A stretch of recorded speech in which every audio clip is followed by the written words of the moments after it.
Welcome to On Top of PR with Jason Mudd, presented by Review Maxer. Hello and welcome to On Top of PR. I'm Jason Mudd, your host. I'm with Axia Public Relations, and today we're talking about cybersecurity because we want to help you stay on top of PR, and we want to make sure that you and your organization are thinking wisely, broadly, and proactively about cybersecurity and the cyber threats that are out there.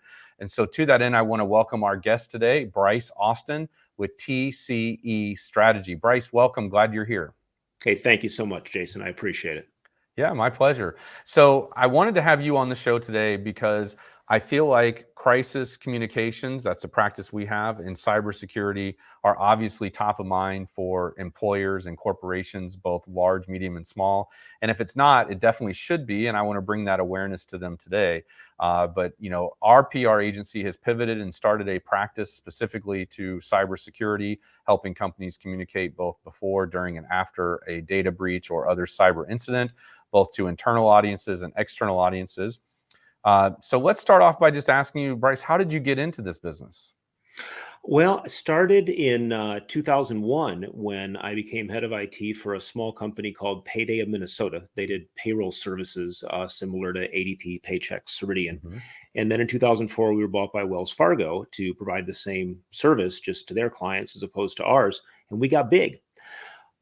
Payroll is ripe with cybersecurity concerns. If you think about what payroll does, you take a big pot of money and you move it into a bunch of small pots. What a wonderful place for a cyber criminal to hide. Right. Make up a janitor and hope no one notices. Wait till one of our law firms runs their quarterly bonus run for $8 gazillion and change all the bank account numbers to yours and never be seen from again. These were not hypothetical concerns that we had in the payroll space. They were very real world.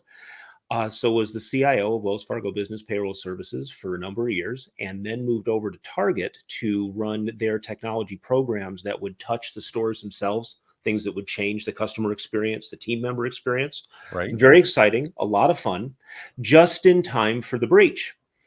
And that 2013-2014 breach ended up with a layoff of almost 2,000 people in 2014. And regrettably, myself and a good portion of my team were among those.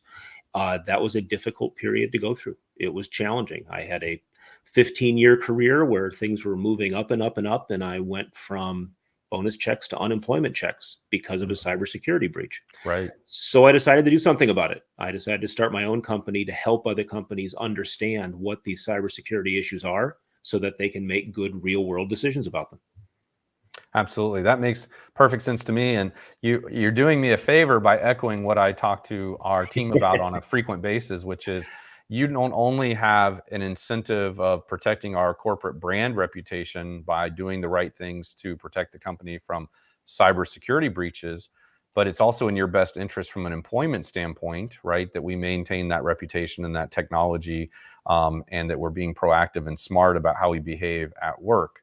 In addition, I'm always talking about the importance of how you behave online or on connected devices at home, because there's probably nothing more distracted for a productive employee than to have a personal data breach or other things happen in their personal life that makes them distracted and not able to work with the efficiency that they want. So, from our payroll department, like you described, obviously where they've got social security numbers and salary information and probably access to some healthcare records, or at least some healthcare accounts, if you will. All the way to the data that we're securing for our clients. The good news, bad news for what we do is most of the things we do for our clients eventually become public information, although, the crisis stuff and things like that and competitive intelligence probably isn't ideal to be public. So we have to safeguard ourselves and really try to follow best practices as well.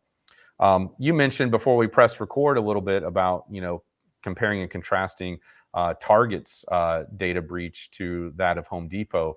Give us a little background on each of those, what happened and why it matters, and then we can talk about how they handled them. Sure.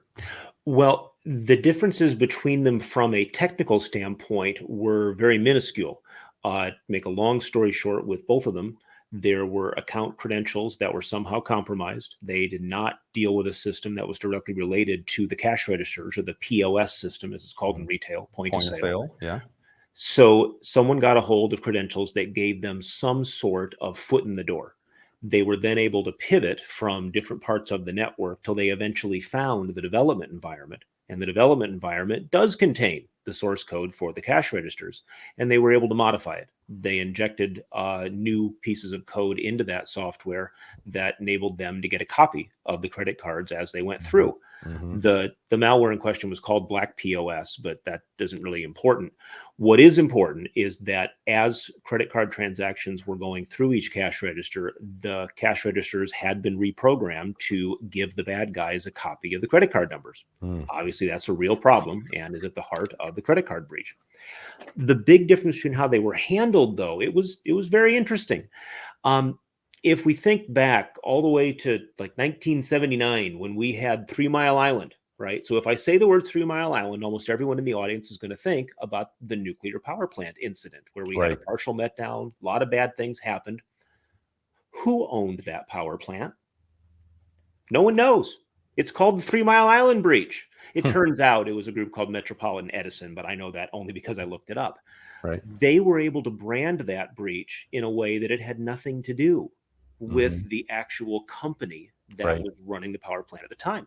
Yep. Well, when Greg Steinhoffel, the CEO of Target, went to the press in 2014, he had the best of intentions. I think he's very good on stage, but he did it in the Target PR briefing room with the red and white paint and the Target bullseyes all over and pictures of the Target dog. And that's not really where you want to be holding your press briefings about a breach. Yeah.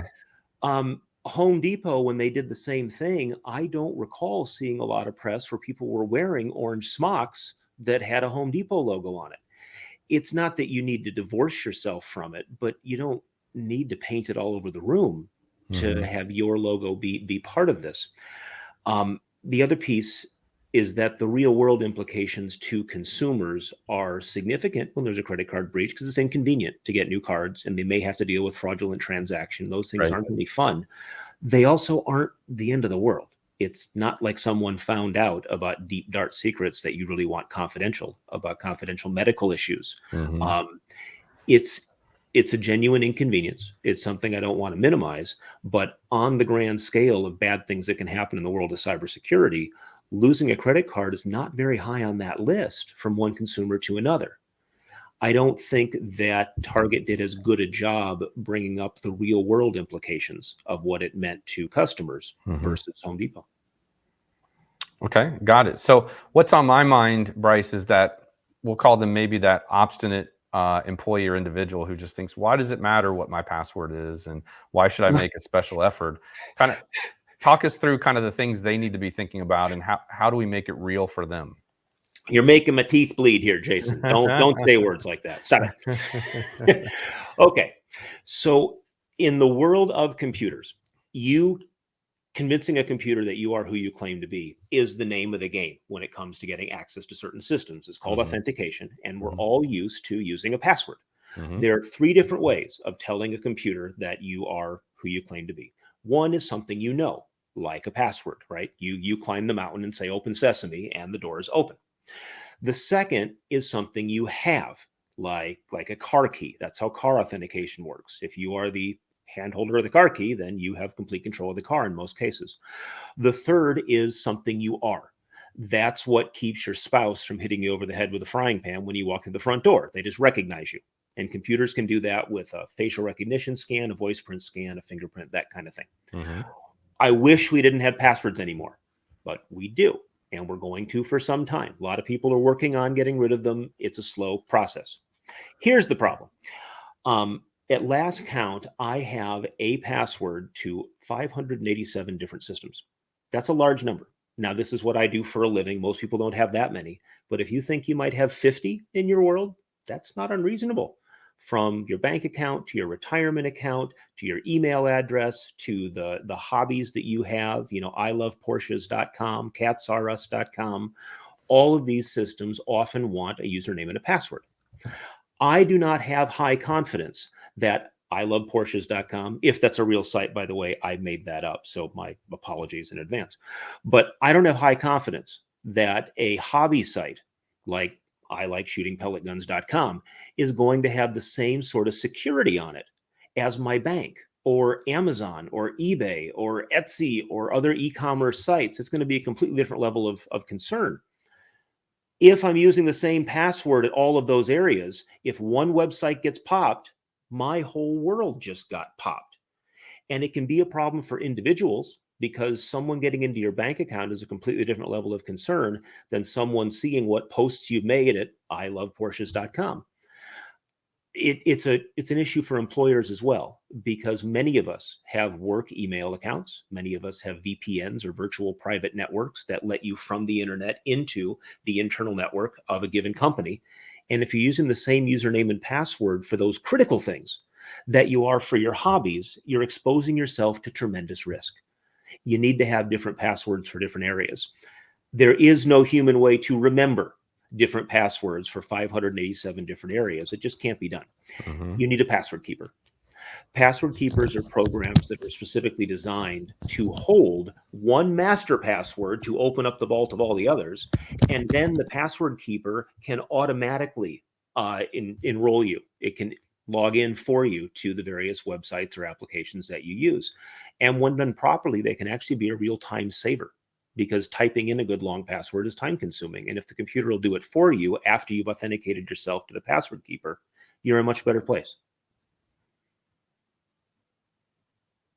Dealt with that personally, just the convergence from using the passwords in your head or saving them in your browser, which clearly we don't recommend, to using a secure password environment. And it took a lot of time and some headache and frustration to adopt it. But now it's so convenient, right? And I'm no longer worried about, because each site I log into has a completely unique password to it. No longer worried about, like you're describing, a more vulnerable site or a weaker site being penetrated and accessed. And then next thing you know, I'm going around changing all my passwords. And that was something that drove me crazy, was having, like you, I've got hundreds of passwords. And I had to go and change a lot of them because at one point years ago, I was using similar passwords or the same password. And then to adopt and make that change, once you realize how foolish that is, was a lot of work. Indeed. I'll say that passwords, they're not great security in general, because no matter how complex or how different they are, if someone tricks you into giving up a password, you still have a problem. So the reason I started this part of the show with the 3 different ways that you can authenticate yourself to a computer, something you know, something you have, and something you are because it's very important for us to consider multi-factor authentication. That's an area where you tell the computer, if you see me on a new computer, a new laptop, a new smartphone that you haven't seen me there before, well, if I log in with a valid username and password, great. But the other end of this connection wants something more. It wants to send a 6-digit text to your phone, or it wants you to pull up a rolling code that you have programmed into something called an authenticator of your phone.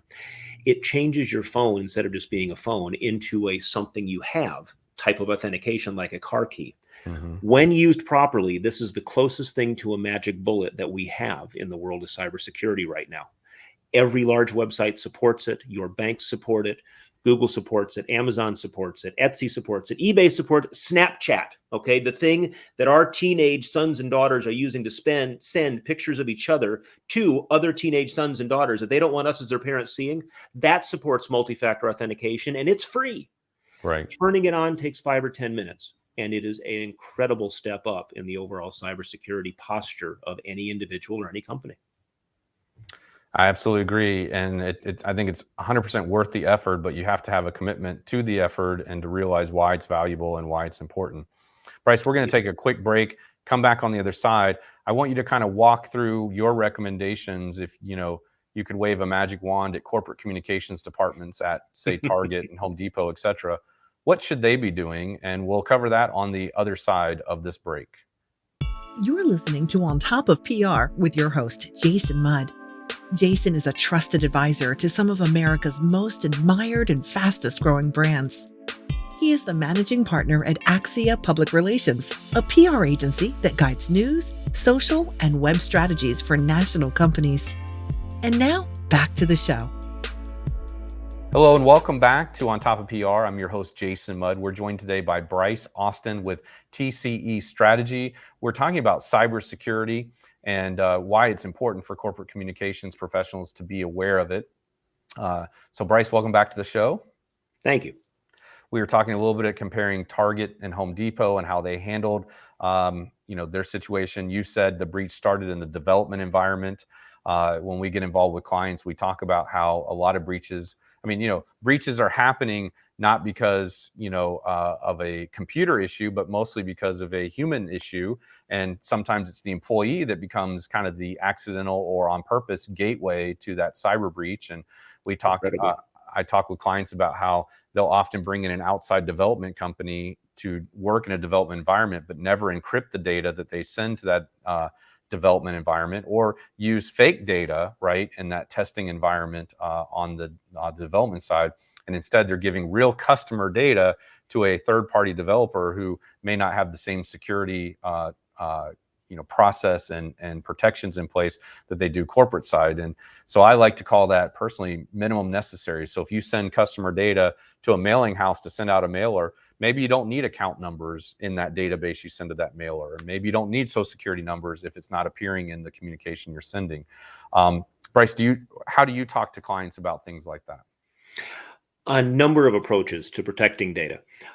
First and foremost, some laws require you to send as little data as you can to let someone still do their job. HIPAA, which is healthcare data or data around PHI, that sort of data needs to be minimized, or else you are breaking the law in the United States. And a flagrant disregard of HIPAA have gotten people landed in jail. So this isn't just a best practice anymore. Right. It's a necessity. Yeah. What I let my clients know is this.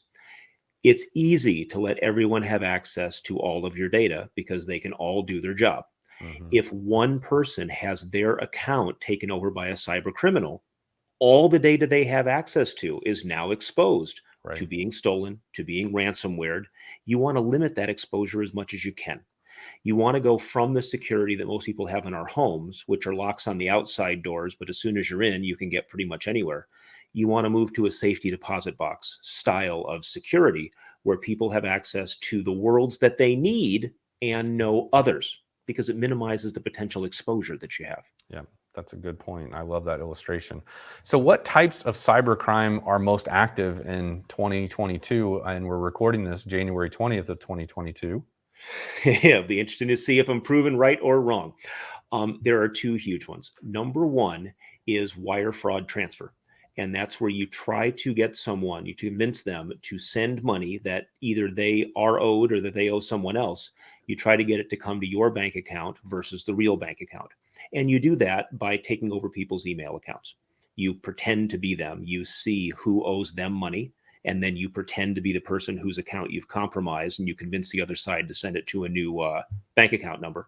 Or it works in reverse as well, where you take control of the other side and you work with the person to see if you can get them to send you money for whatever you owe them and get them to send it to the wrong account. The number one prevention against this is strong education of your finance people. Anyone who's going to pay a bill, anyone that's going to receive a bill, you don't accept email as a means of how you get your bank information. It has to be a phone call, even better, a video chat. In person is ideal, but it's 2022 and we're in a world of COVID. That's not always practical, but don't take an email word for it. If an email comes in and says we want to use a different bank account, pick up the phone. That is the number one part to avoid that. The second is that we need good passwords with multifactor authentication on our email accounts, so they're a lot less likely to get taken over.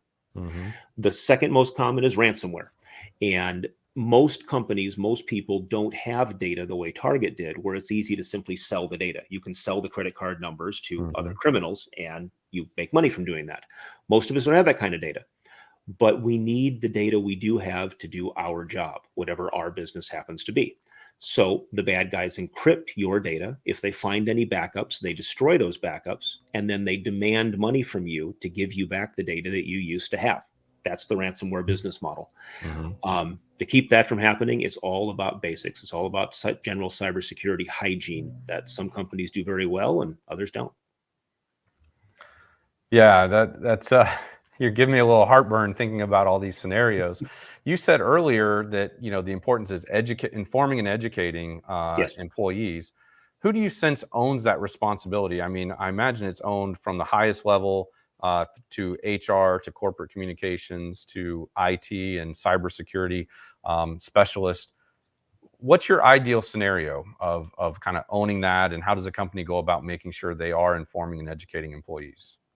So it needs executive sponsorship, Mhm. where an executive, preferably the CEO of the company, embraces the fact that cybersecurity awareness training is a critical pillar of any company's success in Mhm. 2022. That's the beginning.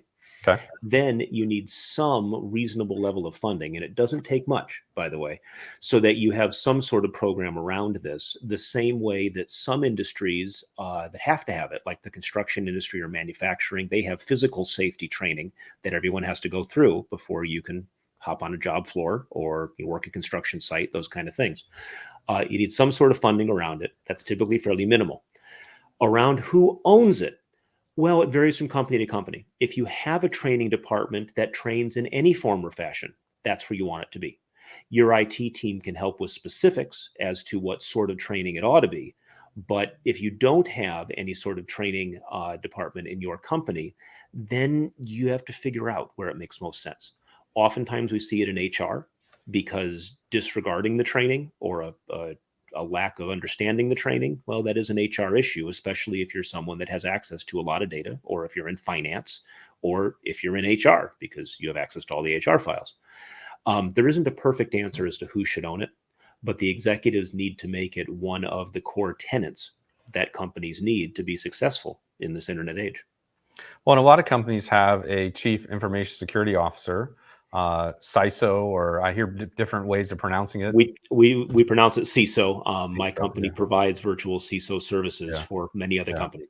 Yeah, I hear CISO, CISO. I'm not going to say who's right or wrong, but at the end of the day, at least they're talking about it, is what I say. I think that's really important. So, um, let's see. And so, you know, talk about that office and what kind of things are they doing as far as building awareness and education. Sure. So being a chief information security officer or a CISO, it means that your responsibility is to help the company that you're representing be secure enough from a Mhm. cybersecurity standpoint. And that's going to vary from industry to industry or from company to company on what the risk tolerance is. It starts with education. My hope to add to the areas of education that the industry as a whole has was to write a book on the topic. Secure Enough 20 Mhm. Questions on Cybersecurity for Business Owners and Executives, which I encourage everyone in the audience to buy often in large quantity. And where can they buy that? Sure, it's available on Amazon and Barnes and Noble. But in all seriousness, it means the world to me to have the opportunity to be on podcasts like this. So if someone's interested in a free copy, they are welcome to send me an email directly, and my admin will send you one out as an electronic version. It's simply Bryce, BRYCE, at bryceaustin.com. Perfect. And we'll put a link to the Amazon, so you can buy it from the Thank episode you. notes also. Yeah, that'd be our Thank you. I pleasure. appreciate that. Yeah. So, regarding the Office of the CISO, there are some key tenets of cybersecurity that need to be considered for any company of any size. Mhm. You need a patching program. Patching is no fun. In fact, just before this podcast started, I got an alert that it was time to patch Google Chrome. And I think that's the second or third time this year already. And it's only January 20th. Mhm. Windows need patches. Adobe Acrobat needs patches. Your Mac needs patches. Your smartphones need patches. The problem is, as soon as someone finds a way to poke at a computer in a certain manner to where they can take control of it, that's really bad. Mhm. So a patch comes out for that. Well, it becomes a race against time. How quickly can everyone get patched versus how quickly can a cyber criminal figure out how to exploit the vulnerability on the unpatched computers? Mhm. The CISO needs to be at the front of a patching program for your company. If you're a smaller organization, simply set everything in your life to auto patch. And if you're not sure how to do that, hop on Google, type in things like Windows 10 auto patch, and it'll walk you through it. Protecting your emails. We already talked about authentication with passwords and MFA, but educating people on what phishing is.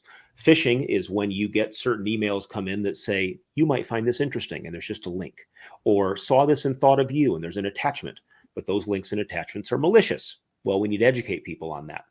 And it's gotten a lot worse. Spear phishing is a big problem now, where a cyber criminal will take the time to customize something just for you, and it can look very convincing. Mhm. I've gotten them myself about how there's a really hot public speaking engagement and they need me right now. And can I please respond? And I'd be perfect for this conference and see more information at such and such website. And it's all real, except the person asking. and they're trying to see if I'll give them my bank account information where they can give me my speaker's fee deposit. But what they're going to do is work with a malicious bank and suck money out. Yeah, exactly. We all need antivirus. It matters. It matters on Windows 10. It matters on Macs. The CISO should be aware of that endpoint protection.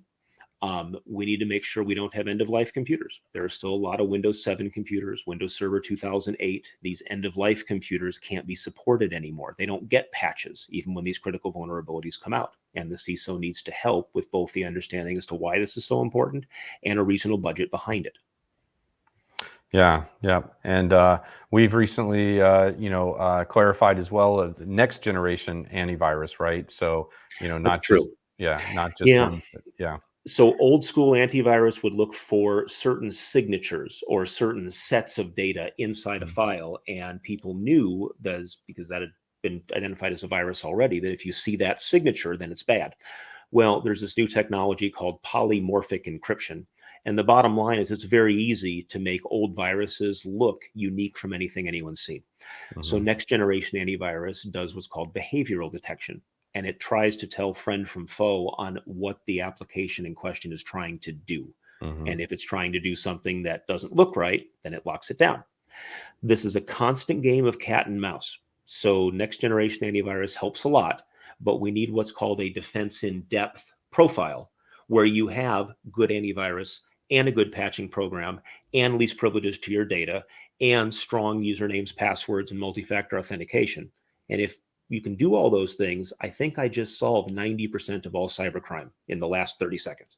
Nice. That's great. Well, that's highly valuable. So beyond what you already shared, what can we do to keep ourselves ahead of the bad guys? And more specifically, what can people who are sitting in that PR, corporate communications, chief marketing officer, external communications type role do on behalf of their organization, their employer, the enterprise they work for, maybe the small business that they work for? How can we help the company prevent cybersecurity breaches and issues? It's a great question. If the PR firm has the ability to perform some internal marketing to help with the cybersecurity awareness training program, that would be huge. The PR area should be pushing the organization to have a solid incident response plan. And that's a document where you go through, what do we do if bad things happen, like ransomware, like a data breach, what have you. Those incident response plans should be talked about at an executive level. What the PR company should or shouldn't do in that area should be part of it. But an ounce of prevention is worth a pound of cure. And a really good PR company will try to partner with the rest of the organization, the IT team, the operations team, the sales team, to keep a level of cybersecurity hygiene in the company to where the PR area is never needed for cyber criminal events. Now, it's not going to happen 100% of the time, but it's a very easy way to solve cybersecurity issues. Is the same way you solve car accidents. If I could take all the tired people, all the distracted people, all the intoxicated people, and all the cars that need significant repairs off the road, I think we just solved 90% of all automotive accidents. If I can get good passwords, multi-factor authentication, a strong patching program, some cybersecurity awareness training, all the end-of-life machines off of the network, and a decent antivirus program, we're going to be in much better shape. The last thing the PR company needs to do is to help with their organization to have backups of their data offline. In the unfortunate event that a ransomware system takes place, you need copies of your data that cyber criminals can't get to and destroy. And the way you do that is by having your data somewhere in a drawer. And sometimes I mean that literally. You need to pull the networking cable out of your backup device. You need to have more than one of them so that you've got one that's offline. If all your stuff's in the cloud, there are still ways to accomplish the same thing. It just takes a little bit different way of thinking. But you need backups that are immutable so that you don't need to pay a ransom. You simply need to recover the data that you had safe from cyber criminals. Bryce, I'm a little stressed out, but Sorry. a lot of those things you shared, we are taking care of, or we have taken care of, and we recommend our clients do the same and continue to educate them. Just as we're wrapping up here, why don't you talk for a minute about there's a website, Have I Been Pwned? And sure. Is that a site that people should trust? And explain how they can use it both personally and professionally. Absolutely. So if you think of the phrase, have I been owned, but take out the O and make a P, go to haveibeenpwned.com.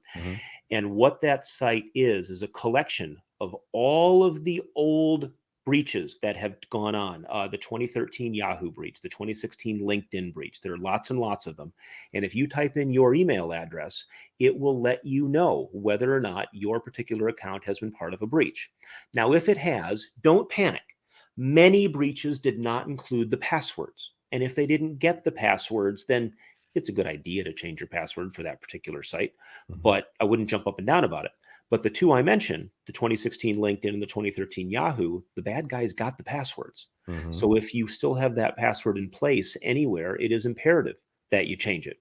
So if you go to haveibeenpwned.com, it'll give you a list of breaches that your account may have been involved in. Change the passwords, turn on multifactor authentication, you can sleep a little better at night. Yes, that's what we're all trying to do, is sleep a little better at night while using the technology to be productive and not be victims. So, Bryce, appreciate you being on the program with us today. The best way for people to get a hold of you sounds like the email address you shared earlier. Thank you for the offer on the book. In the show notes, we'll be sure to put a link to that through Amazon. We'll also put your contact information there. And hopefully folks who are interested in having a conversation with you will continue that through reaching out to you. Does that sound good? That sounds fantastic. Thank you so much, Jason. Yeah, Bryce, thank you. Thank you for making us aware of these issues and trends that we need to be mindful of, both personally and professionally. And then also, if you're tuning into this episode, obviously cybersecurity is going to be important for your employer or the organization you represent. And you have to be that advocate to communicate that internally and externally from there. So with that, this has been another episode of On Top of PR. And if you found this episode beneficial, I hope you will share this with a friend or colleague who would benefit from it. And perhaps together you two can work through and kind of figure out what's going on in your organization and what you can do to be better corporate communicator leaders and advocates for this throughout the organization. And with that, this is Jason Mudd signing off with our best efforts of keeping you on top of PR. This has been On Top of PR with Jason Mudd, presented by ReviewMaxer. Be sure to subscribe so you don't miss an episode, and check out past shows at ontopofpr.com.